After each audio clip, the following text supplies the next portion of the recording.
This is a Reconstructionist radio production. Please visit garynorth.com/free books to download this book on PDF.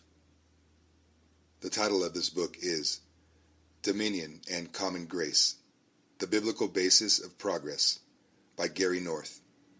Copyright 1987, Institute for Christian Economics, Tyler, Texas. Chapter 7. Epistemological Self-Consciousness and Cooperation. The vile person shall no more be called liberal, nor the churl said to be bountiful. Isaiah 32:5. What is meant by epistemological self-consciousness? It means a greater understanding over time of what one's presuppositions are, and a greater willingness to put these presuppositions into action.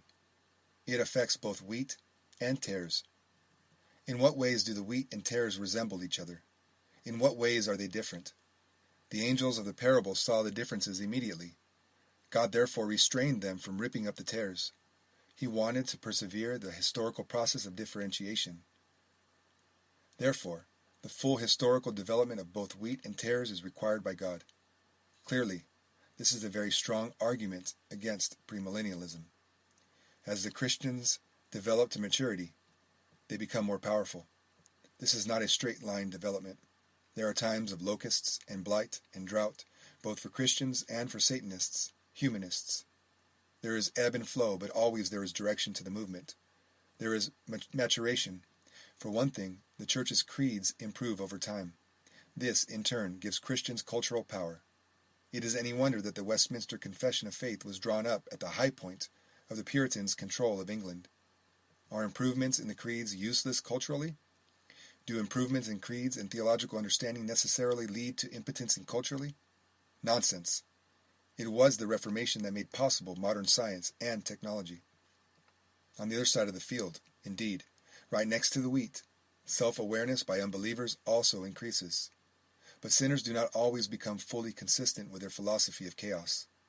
The Enlightenment was successful in swallowing up the fruits of the Reformation, only to the extent that it was a pale reflection of the Reformation. The Enlightenment's leaders rapidly abandoned the magic-charged, demonically inspired Renaissance worldview. They retained the humanism of a Bruno, but after 1600, the Enlightenment's open commitment to the demonic receded. In its place came rationalism, deism, and the logic of an orderly, autonomous world. They used stolen biblical premises, secularized them, and thereby gained power. This is not to say that the demonic element ever departed from the Enlightenment. On the contrary, it was fundamental to it. James Billington's magnificent history, Fire in the Minds of Men, Origins of the Revolutionary Faith, 1980, shows that the French Revolution had its origins in occultism and sexual debauchery. The origin of 20th century socialism, both communism and Nazism, was in part the occult underground of the 19th century. There is even plausible evidence that Karl Marx had been involved in some sort of demonism as a young man, and perhaps even later. But these occult origins of modern revolutionism and scientific socialism were deliberately hidden by their founders, and especially by the Guild of Professional Historians. Billington is a maverick in this respect. Christians and humanists have borrowed from each other. Isaac Newton was an Arian monotheist, not a Trinitarian Christian, although he kept his theological views to himself. His theories of physics were based on his faith in the providential control of all things by God. He even devoted the last decades of his life to a study of the dating of the Exodus. Nevertheless, his mathematical formulas could be used, and were used, by anti-Christian thinkers of the Enlightenment to defend the idea of autonomous natural law that governs an autonomous universe. They took his views far down the road toward atheism, which had not been Newton's intent. So compelling was Newton's vision of mathematically governed reality that Christians like Cotton Mather hailed the new science of Newtonian mechanics as essentially Christian. It was so close to Christian views of God's orderly being and their creation's reflection of his orderliness that the Christians unhesitantly embraced the new science.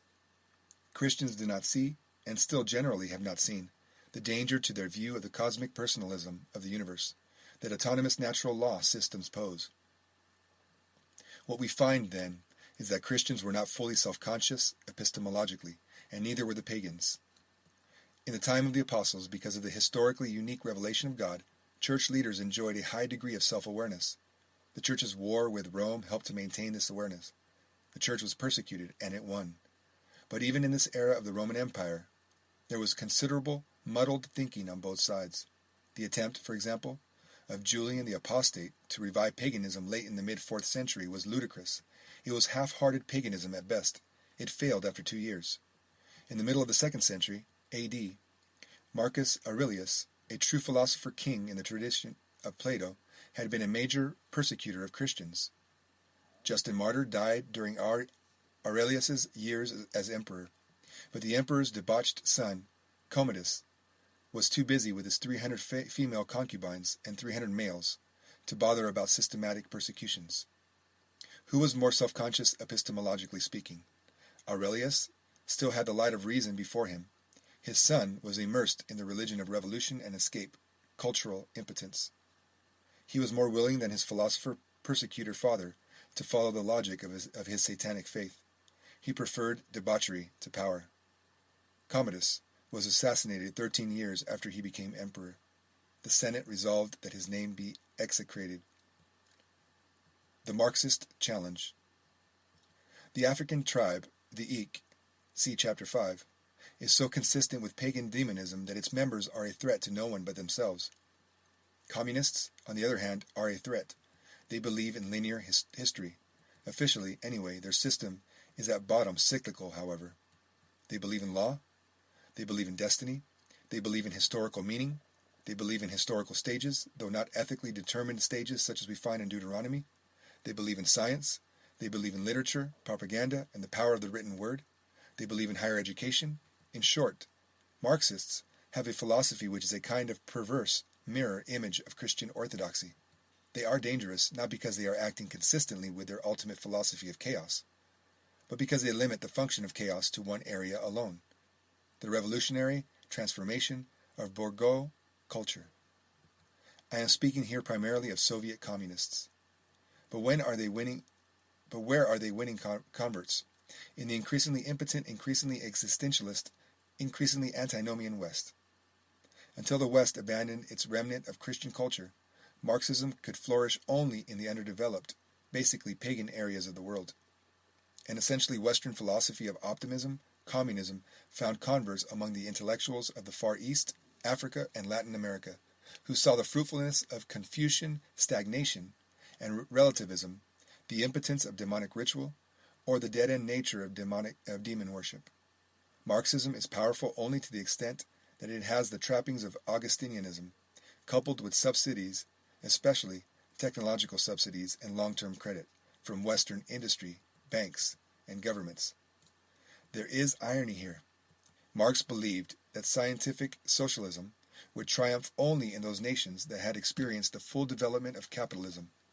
He believed that in most cases, possibly exception Russia, rural areas first would have to abandon feudalism and then develop a fully capitalist culture before the socialist revolution would be successful.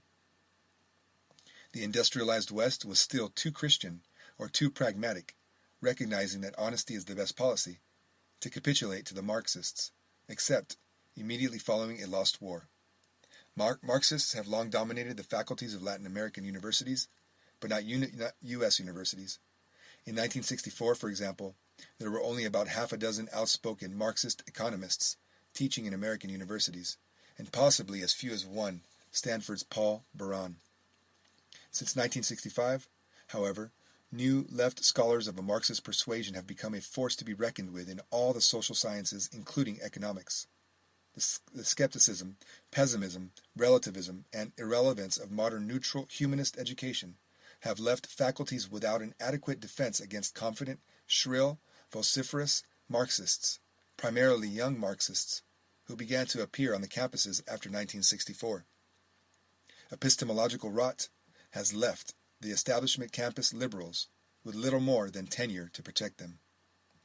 Since 1965, Marxism has made more inroads among the young intellectuals of the industrialized West than at any time since the 1930s, an earlier era of pessimism and skepticism about established values and traditions. Marxists are successful among savages, whether in Africa or at Harvard, epistemological savages. Marxism offers an alternative to despair. It has the trappings of optimism. It has the trappings of Christianity. It is still a 19th century system drawing on the intellectual capital of a more Christian intellectual universe. These trappings of Christian order are the source of Marxism's influence in an increasingly relativistic world. It is also significant that as the appeal of Marxism begins to fade, because of the inability of the communists to hide the economic failures of communism and the despair it produces, the Marxists have turned to the Bible.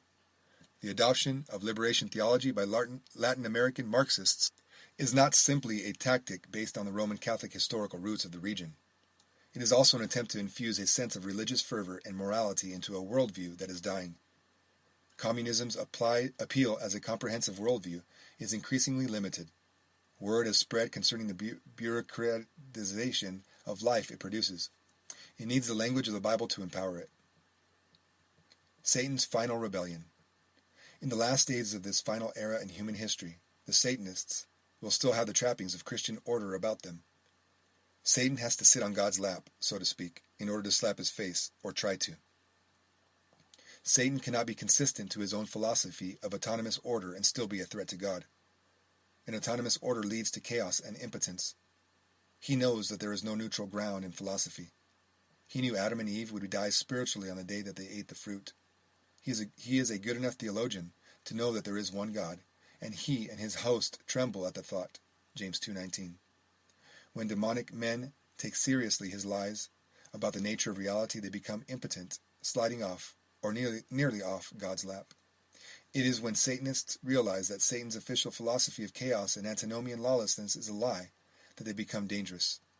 Marxists, once again, are more dangerous to America than are the Eek. They learn more of the truth, but they pervert it and try to use it against God's people. Thus, the biblical meaning of epistemological self-consciousness is not that the Satanists become consistent with Satan's official philosophy, chaos, but rather that Satan's army becomes consistent with what Satan really believes, that order, law, and power are the product of God's hated order.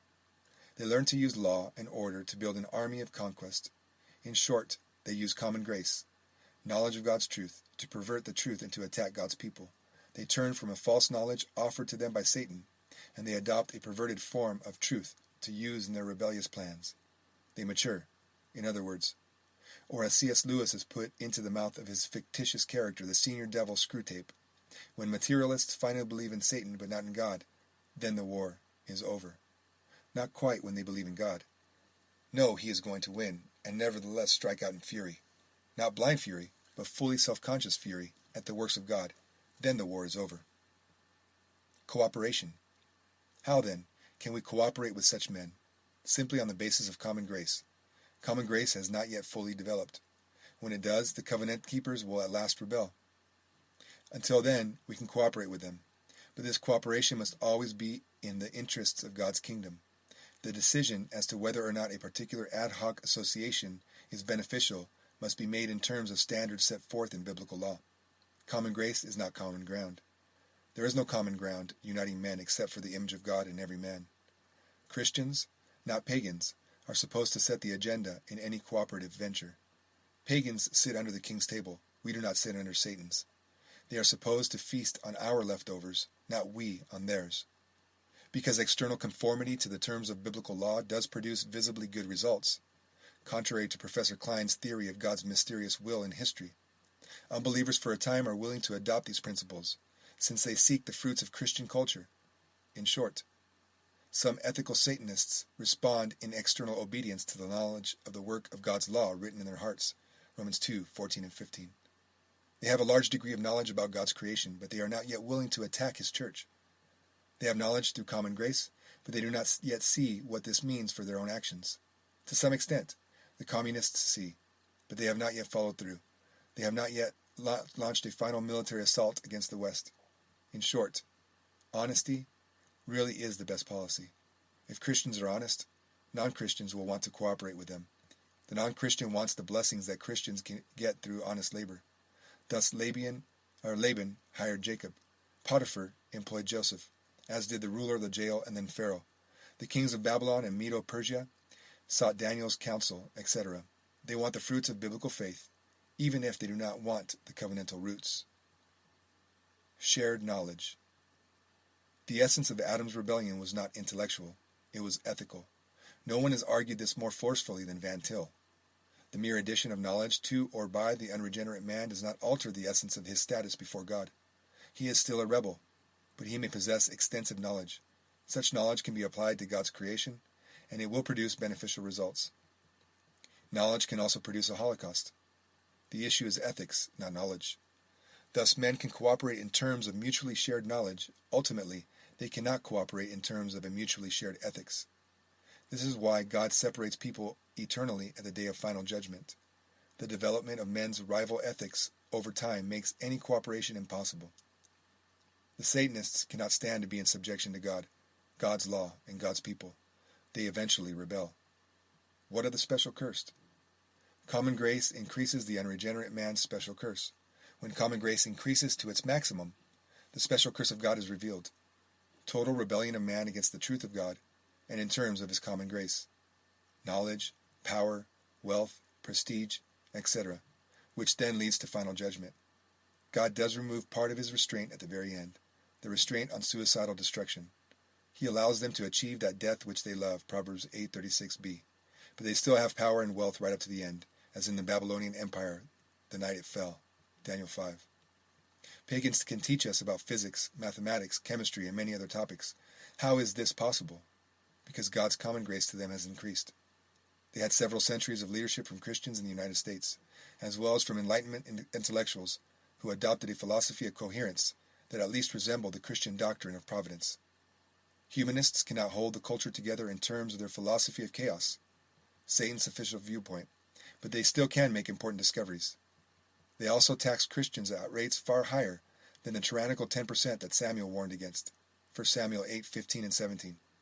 They use stolen capital, in every sense. Christians must set the agenda.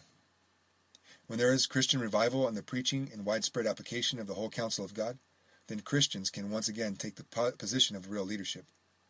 The unbelievers also can make contributions to the subduing of the earth because they will be called back to the work of the law written in their hearts.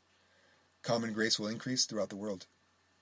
During this expansion era, Christians must be extremely careful to watch for signs of ethical deviation from those who seemingly are useful co-workers in the kingdom.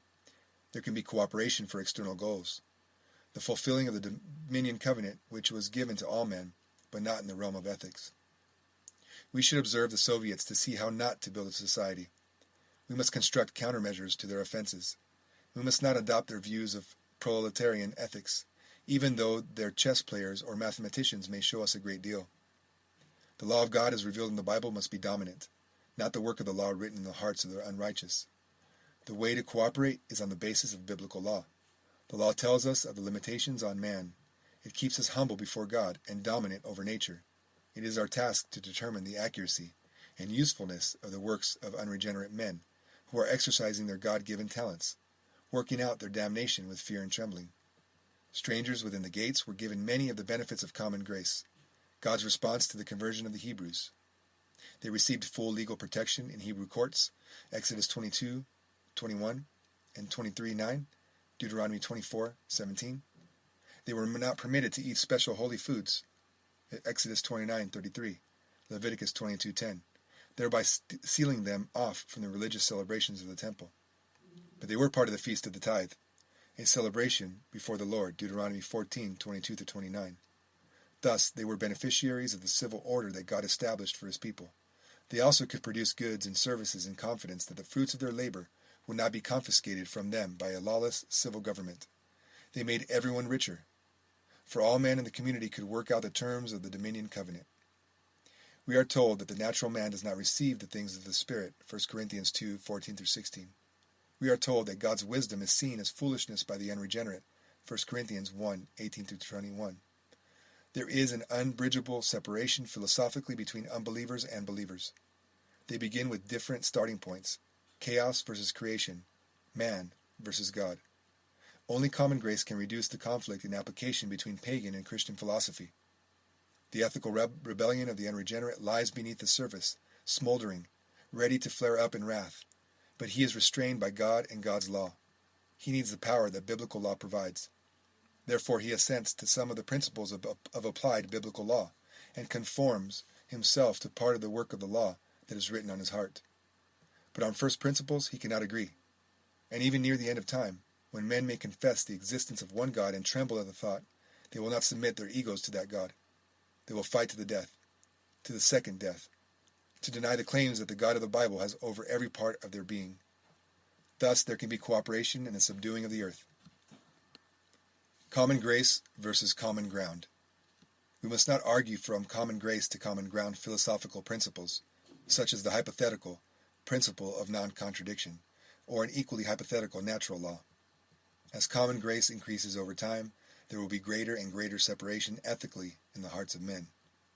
With the increase of common grace, we come closer to that final rebellion in all its satanic might.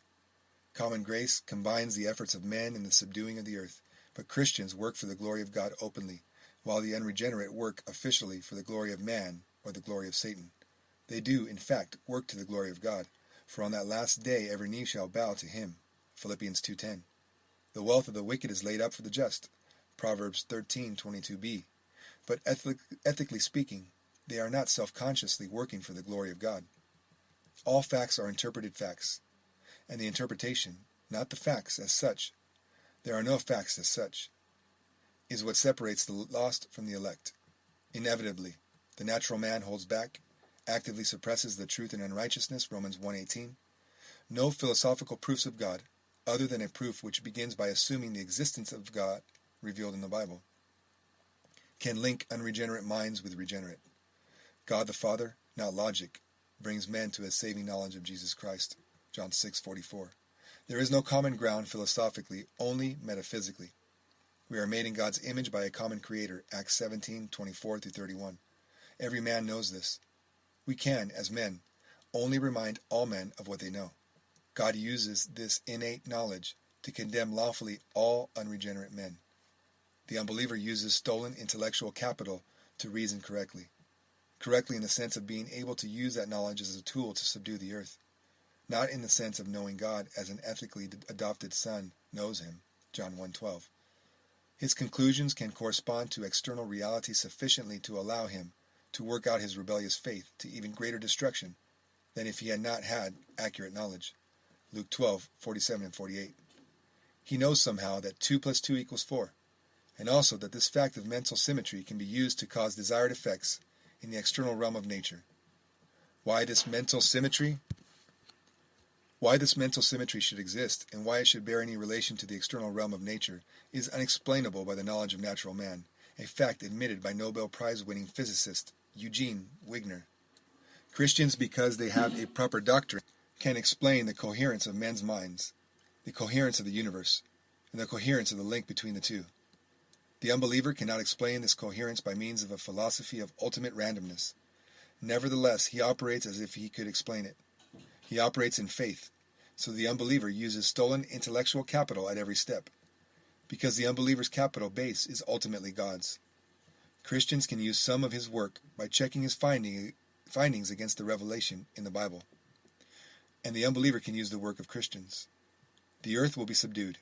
The closer the unbeliever's presuppositions are to those revealed in the Bible, such as the conservative economist's assumption of the fact of economic scarcity, corresponding to Genesis 3:17-19, the more likely that the discoveries made in terms of that assumption will be useful. By useful, I mean useful in the common task of all men subduing the earth. Thus, there can be cooperation between Christians and non-Christians. Conclusion. The fall of man was ethical, not intellectual. Men's minds are under a curse, for man himself is under a curse, but the problem with man's mind is primarily ethical. Thus, Christians can use the technical skills and specialized knowledge of the unbelievers, just as unbelievers can use the Christians' talents. The division of labor through voluntary market exchange helps each group build up its respective kingdom. We can cooperate with the enemy in positive projects because of common grace. Our long-term goals will be achieved because we have special grace. We can set the agenda. We have the ethical goods. They have the ethical bads. They want the benefits of biblical social order. They can be the hewers of wood and drawers of water. Joshua 9, until the day when they at last rebel, and God crushes them for all eternity. Summary. 1. Both wheat and tares develop to maturity. 2. There is ebb and flow in the expansion of God's visible earthly kingdom. 3. There is creedal progress. 4. Covenant breakers also develop epistemologically. 5. Power seekers do not work out in practice what their increasingly self-conscious, suicidal theology leads them toward. 6. Newton's worldview was not consistently anti-Trinitarian. 7. Christians adopted Newton's worldview uncritically. 8. This had led to confusion, as each side has progressively become more self-conscious. 9. Marcus Aurelius was less consistent with paganism, and therefore more of a threat to the church than his debauched son Commodus. 10. The Marxists are more of a threat to the West than the African tribe, the Eek. 11. The Marxists have stolen a biblical outlook, so they are more successful in recruiting despairing savages. 12. Satan dares not become consistent with his self-professed philosophy of existence if he wishes to rebel against God in power. 13. The Satanists need common grace in order to run a successful rebellion against God and God's kingdom. 14. We can cooperate with our ethical enemies because Bible-based conclusions still dominate society. 15. Biblical principles produce benefits that unbelievers want. 16. They will cooperate with us if they want more of these benefits, and if we are faithful servants before God. 17. Christians are to set the agenda for cooperative ventures with pagans. We hire their services. They sit under the king's table. 18. In the division of labor, pagans do possess valid knowledge that we can use for God's purposes. 19. The guide to proper cooperation is biblical law. 20. Common grace in no way promotes a common ground intellectually. 21. There is no common ground intellectually except the image of God in all men. 22. Only the doctrine of creation can offer a sufficient reason why man's mind can grasp the laws of nature. The Reconstructionist Radio Podcast Network brings to you a complete lineup of podcasts where you will hear practical and tactical theology. Our desire is not simply that you consume our shows, but that you also live out your faith in every area of life. We can talk all day long about these things, but if we fail to put them into practice, then we fail as ambassadors of Jesus Christ, our King. Subscribe now to your favorite Reconstructionist Radio Podcast Network shows, or you can subscribe to the Reconstructionist Radio Master Feed, where all of the content we produce, including the audiobooks and audio articles, will pop up as soon as they are available. And don't forget to visit ReconstructionistRadio.com to volunteer as a narrator or to partner with this ministry financially. May the Holy Spirit stir you into action for Christ and His kingdom.